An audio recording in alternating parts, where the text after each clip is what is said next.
الحمد لله رب العالمين وأشهد أن لا إله إلا الله وحده لا شريك له وأشهد أن محمدا عبده ورسوله صلى الله عليه وعلى آله وصحبه وسلم تسليما كثيرا. أما بعد، عن سهل بن سعد رضي الله عنه أن رسول الله صلى الله عليه وسلم قال: لا يزال الناس بخير ما عجل الفطر. متفق علیہ.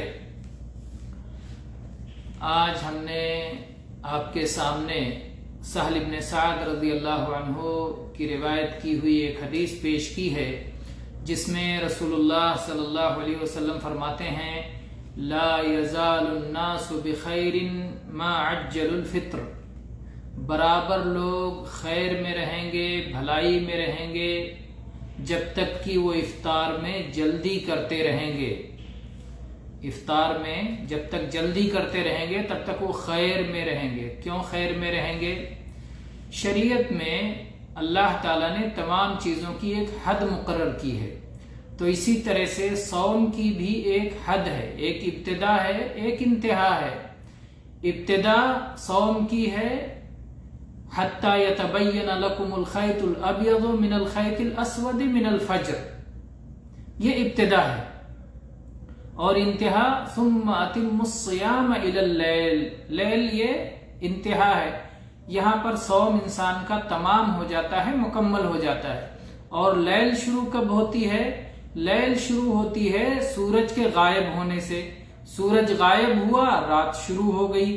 تو جو شخص شریعت کے ان حدود کی پابندی کرے گا، جب سے شریعت نے عمل شروع کرنے کے لیے کہا ہے تب سے کرے گا، شروع کرے گا.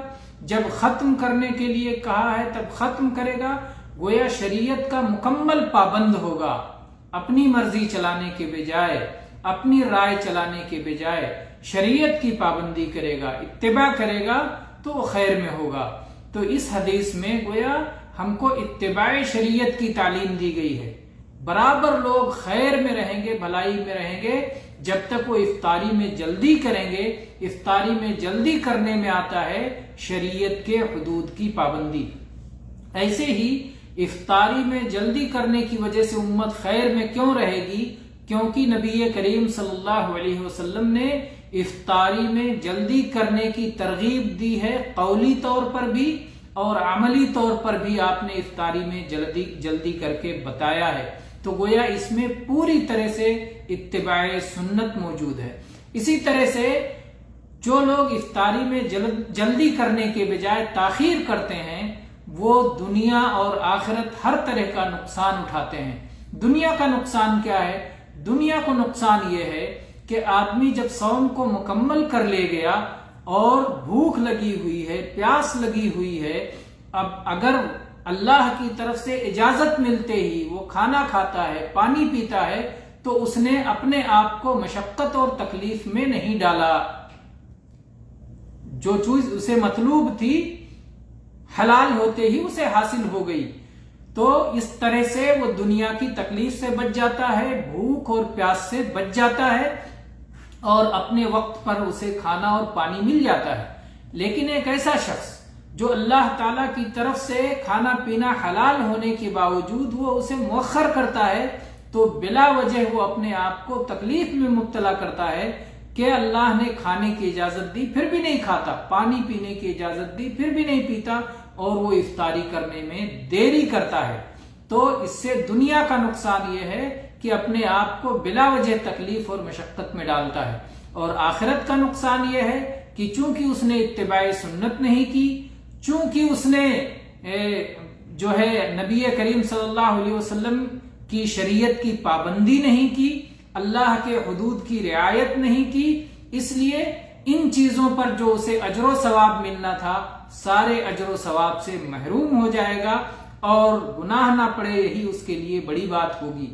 ورنہ گناہ بھی اس پر انسان کو گناہ بھی پڑ سکتا ہے. تو بہرحال نبی کریم صلی اللہ علیہ وسلم فرمایا کہ میری امت برابر خیر اور بھلائی میں رہے گی جب تک کہ وہ افطاری میں جلدی کرتی رہے گی. افطاری میں جلدی کرنے کا یہ مطلب قطعاً نہیں ہے کہ ابھی دن نہیں ڈوبا اور آدمی نے افطاری کر لی. 5 حالت بنتی ہے.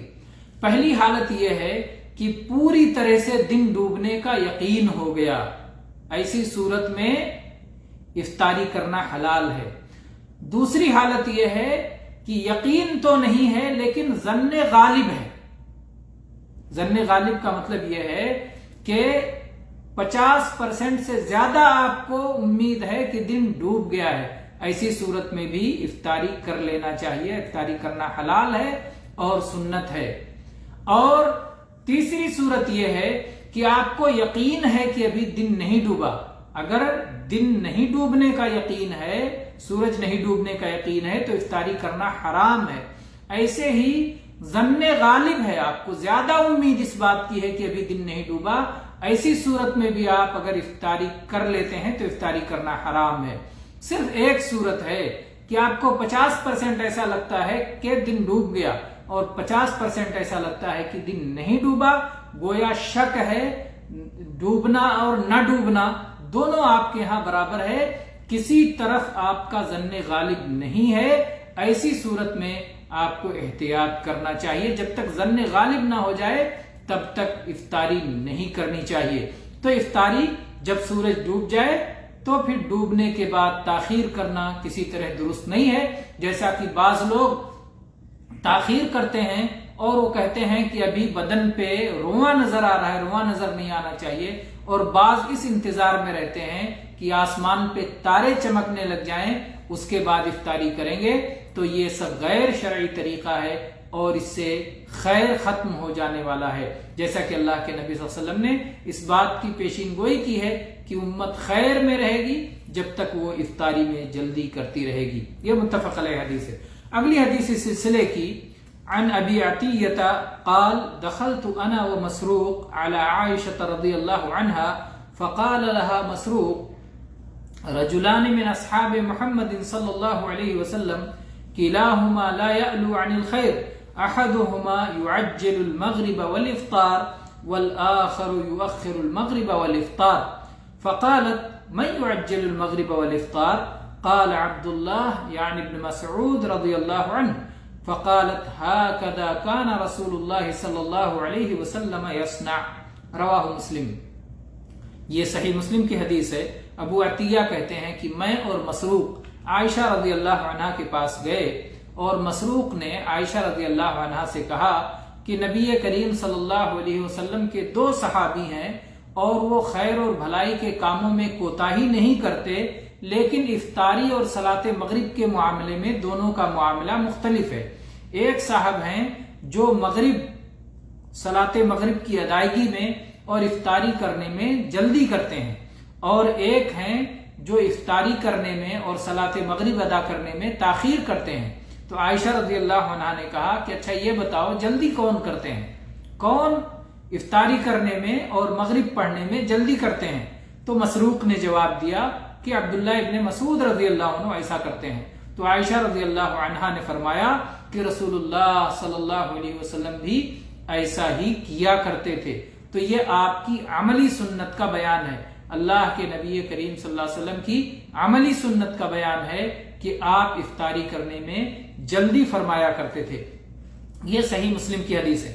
اور اسی طرح سے ابو ہریرہ رضی اللہ عنہ کی حدیث ہے سنن ترمذی میں کہ رسول اللہ صلی اللہ علیہ وسلم نے فرمایا کہ اللہ تعالیٰ فرماتا ہے، یعنی حدیث قدسی ہے، احب عبادی الی اعجلہم فطرا، کہ میرے نزدیک میرا سب سے محبوب بندہ وہ ہے، میرے محبوب بندے وہ ہیں جو افطاری میں جلدی کرتے ہیں۔ یعنی اللہ نے ایک چیز کی رخصت دی تو اللہ کی رخصت کو قبول کرتے ہیں، اللہ نے ایک چیز کو کی اجازت دی، اللہ نے کھانا پینا جب حلال کر دیا تو فوراً اس حلال کرنے سے فائدہ اٹھاتے ہیں اور وہ کھاتے اور پیتے ہیں۔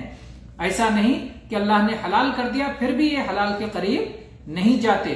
تو اللہ تعالیٰ کو یہ بات پسند ہے کہ اس کے بندے افطاری کرنے میں جلدی کریں۔ یہ سنن ترمذی کی حسن درجے کی حدیث ہے۔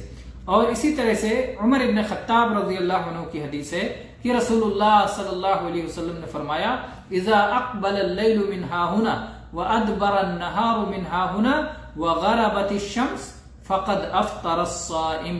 متفق علیہ حدیث ہے صحیح بخاری صحیح مسلم میں کہ جب رات ادھر سے آ جائے اور دن ادھر سے چلا جائے، کدھر سے رات آ جائے؟ مشرق سے، اور دن کدھر سے چلا جائے؟ مغرب سے۔ کیونکہ مغرب میں سورج ڈوبتا ہے، اس کے بعد میں ادھر ہی سے روشنی چلی جاتی ہے، اور مغرب میں سورج ڈوبتا ہے، مشرق سے اندھیرا اٹھنا شروع ہوتا ہے، یہاں تک کہ اندھیرا چھا جاتا ہے۔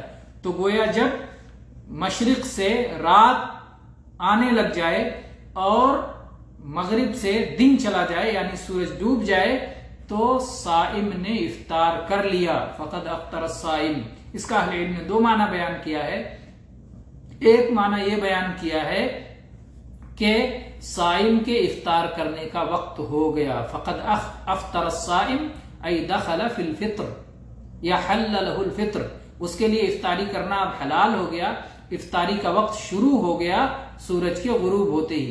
اور دوسرا معنی بعض اہل علم نے یہ بیان کیا ہے کہ اس نے افطار کر لیا، یعنی وہ افطاری کرے نہ کرے صوم کا وقت تو ختم ہو گیا، اب افطار کا وقت شروع ہو چکا ہے، تو وہ بھی مفطر میں سے ہو گیا، اگرچہ وہ اپنے آپ کو کھانا پانی سے دور رکھے۔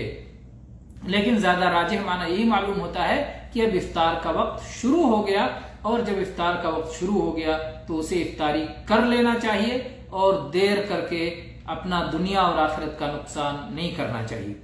اور اسی سلسلے کی حدیث ہے، وعن ابی ابراہیم عبداللہ بن ابی اوفا رضی اللہ عنہ قال سرنا مع رسول اللہ صلی اللہ علیہ وسلم وهو صائم فلما غربت الشمس قال لبعض القوم یا فلان انزل فاجدح لنا فقال یا رسول اللہ لو امسيت قال انزل فاجدح لنا قال ان عليك نهارا قال انزل فاجدح لنا قال فنزل فجدح لهم فشرب رسول الله صلى الله عليه وسلم ثم قال اذا رأيتم الليل قد اقبل من ها هنا فقد افطر الصائم واشار بيده قبل المشرق متفق علیہ۔ یہ حدیث بھی متفق علیہ ہے، اور عبداللہ بن ابی اوفا رضی اللہ عنہ بیان کرتے ہیں کہ ہم رسول اللہ صلی اللہ علیہ وسلم کے ساتھ ایک سفر میں تھے اور آپ حالت صوم میں تھے۔ اس سے معلوم ہوتا ہے کہ سفر میں صوم رکھنا جائز ہے، ناجائز اور حرام نہیں ہے۔ تین حالت ہے، اگر صوم رکھنے میں سخت مشقت ہے تو صوم رکھنا حرام ہے، اور اگر صوم رکھنے میں کچھ مشقت ہے اور آگے صوم کی قضا کرنے میں سہولت ہے تو ایسے شخص کے لیے مکروہ ہے۔ اور اگر صوم رکھنا نہ رکھنا دونوں برابر ہے تو صوم رکھ لینا ہی افضل ہے، کیونکہ نبی کریم صلی اللہ علیہ وسلم نے صوم رکھا بھی ہے، اور اسی میں سہولت بھی ہے کیونکہ تمام لوگوں کے ساتھ صوم رکھ لینا آسان ہے۔ اسی میں فریضے کی جلد سے جلد ادائیگی بھی ہے کہ اللہ تعالیٰ نے ایک چیز کا حکم دیا ہے، بندے نے کسی بھی حالت میں اسے مکمل کر لیا، سفر میں حضر میں ہر طرح سے کر کے فریضے کی ادائیگی کر دی، تو اگر اس کے لیے جو ہے یہ صورتحال ہے تو صوم رکھنا اس کے لیے بہتر ہے۔ تو بہرحال نبی کریم صلی اللہ علیہ وسلم صوم رکھے ہوئے تھے، جب سورج غروب ہوا تو آپ نے ایک شخص سے کہا کہ اے فلاں اترو اور ستو گھولو، ستو میں پانی ملاؤ اور اسے پینے کے لائق کھانے کے لائق بناؤ۔ تو اس شخص نے کہا کہ اللہ کے نبی صلی اللہ علیہ وسلم شام ہونے دیں، شام ہونے دیں۔ تو آپ نے فرمایا نہیں، اترو ستو گھولو۔ اس نے کہا کہ اللہ کے نبی ابھی تو دن باقی ہے۔ اللہ کے نبی صلی اللہ علیہ وسلم نے فرمایا نہیں، اترو ستو گھولو۔ اور اس کے بعد اللہ کے نبی کریم صلی اللہ علیہ وسلم کے اس حکم پر وہ آدمی اترا اپنی سواری سے اور اس نے ستو گھولا، اور اس کے بعد رسول اللہ صلی اللہ علیہ وسلم نے ستو پیا۔ اہل علم نے لکھا ہے، شارحین نے لکھا ہے کہ آسمان میں اجالا دیکھ کر کے یا سورج ڈوبتے وقت جو سرخی ہوتی ہے اس سرخی کو دیکھ کر کے وہ صحابی یہ سمجھ رہے تھے کہ ابھی تو روشنی ہے، ابھی تو اجالا ہے، لیکن اللہ کے نبی کریم صلی اللہ علیہ وسلم نے انہیں بتایا کہ نہیں۔ پھر آپ نے فرمایا کہ جب تم دیکھو کہ رات ادھر سے آ گئی ہے، کدھر سے آ گئی ہے؟ مشرق سے، رات ادھر سے آ گئی ہے، یعنی مشرق سے اندھیرا چھانے لگا اور سورج ادھر ڈوب گیا، تو فقد افطر الصائم، تو اب ایک صائم کے لیے، ایک روزے دار کے لیے افطاری کا وقت ہو گیا۔ تو آپ نے مشرق کی جانب اشارہ کیا کہ جب ادھر سے رات آنے لگ جائے تو پھر اس وقت افطاری کا وقت ہو جاتا ہے۔ ادھر سے سورج ڈوبا اور ادھر سے رات آنے لگی تو افطاری کا وقت ہو گیا، اس میں دیری نہیں کرنی چاہیے۔ تو اس سے بھی معلوم ہوتا ہے کہ اس حدیث سے معلوم ہوتا ہے کہ رطب سے افطاری کرنا مستحب ہے۔ یہ کہاں سے معلوم ہوا؟ یہ یہاں سے معلوم ہوا کہ نبی کریم صلی اللہ علیہ وسلم نے رطب یا تمر سے افطاری نہیں کی، اور رطب یا تمر نہ ہونے کی صورت میں آپ نے پانی سے افطاری نہیں کی، بلکہ آپ نے ستو سے افطاری کی۔ اس سے معلوم ہوتا ہے کہ رطب یا تمر یا پانی سے افطاری کرنا یہ مستحب ہے، واجب اور فرض نہیں ہے، مستحب ہے۔ اگر یہ میسر ہو تو الحمدللہ یہ بہتر ہے، اگر نہ میسر ہو تو آدمی کو جو رزق حلال میسر ہے اس سے افطاری کر لے، جیسا کہ نبی کریم صلی اللہ علیہ وسلم نے ستو سے افطاری کر لی۔ اسی طرح سے اس تعلق سے ہم افطار میں جلدی کرنے کے تعلق سے آج احادیث پڑھی گئیں، اسی پر اکتفا کرتے ہیں۔ اقول قولی ھذا واستغفر اللہ لی ولکم من کل ذنب فاستغفروہ انہ ھو الغفور الرحیم۔